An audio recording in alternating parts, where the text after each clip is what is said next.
माणूस तुमच्याकडे आत्ताही आले 5 वर्ष पण 5 वर्ष तुमच्या आयुष्यभर तुमच्या कामाला कोण येणार आहे बरं, तुम्ही हे लक्षात ठेवा.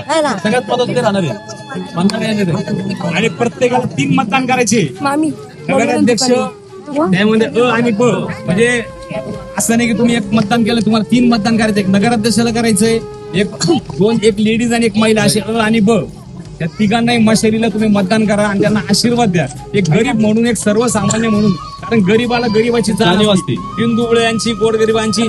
आणि मुळामध्ये ताई तुम्हाला एक सांगतो, एक छोटस, हे आमच्या महिला आहे ना सर्व माता भगिनी, हे सगळे बेरोजगार आहे. म्हणजे कुठेतरी भांडे धुणं भांडे हे ते काम करतात.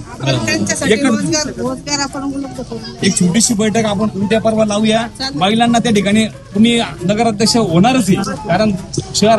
कारण ज्याप्रमाणे त्यांच्या नवऱ्याला आज नोटीस आली, तडीपार केलं, त्यामुळे इतका कोपरगाव शहरामध्ये इतका जनाक्रोश झालेला आहे की तुम्ही घरी उभा राहिला म्हणून त्याला तडीपार करा. 4 दिवस यांच्या नवऱ्याला तडीपारी केलेलं आहे पोलिसांनी. काय केलं की मुख्यमंत्री फडणवीसची सभा होती, त्या सभेमध्ये व्यापाऱ्यांची दुकानं यांनी बंद केले. वडापाव, शेंगदाणेवाले यांची दुकानं बंद केले. तुम्ही आधी सांगायचं ना आदल्या दिवशी की बाबा इथं गाड्या लावू नका. कोण आता वड्यावाल्यांनी माल तयार करून ठेवला, शेंगदाणेवाल्यांनी माल तयार करून ठेवला, कोणी भजेवाले हे वाले सगळं माल त्यांनी त्या विरोधात आवाज उठवला म्हणून तडीपार केलं. आजच नोटीस आली त्यांना.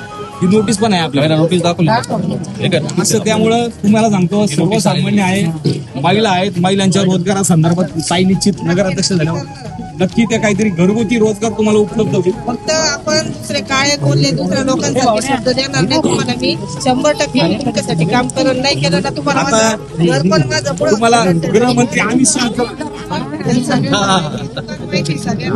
येऊ शकतो.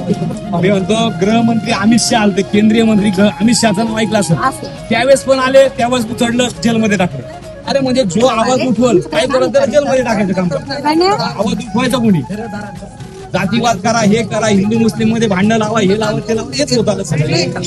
तुम्हाला सांगतो ना, जे कोणी करून दाखवलं नाही, जे काळे कोल्हेरी करून दाखवलं नाही, ती शिवसेनाच करून दाखवणार आहे. मला शब्द देतोय आम्ही. फक्त एक संधी द्या. 2.5 वर्ष मिळाली, पण 2.5 वर्षामध्ये उद्धव साहेबांनी महाराष्ट्र सांभाळला. कोविडमध्ये कधीच कोणाला जातीवाद केला नाही. पण नंतर आमचं सरकार पाडण्यात आलं आणि 2.5 वर्षामध्ये साहेब आजारी असताना सरकार पाडलं. त्या उद्धव साहेबांनी यांना आशीर्वाद दिलेली, मशाल दिलेली यांच्या हातात. त्यामुळे तुम्ही मशालीला मतदान करा.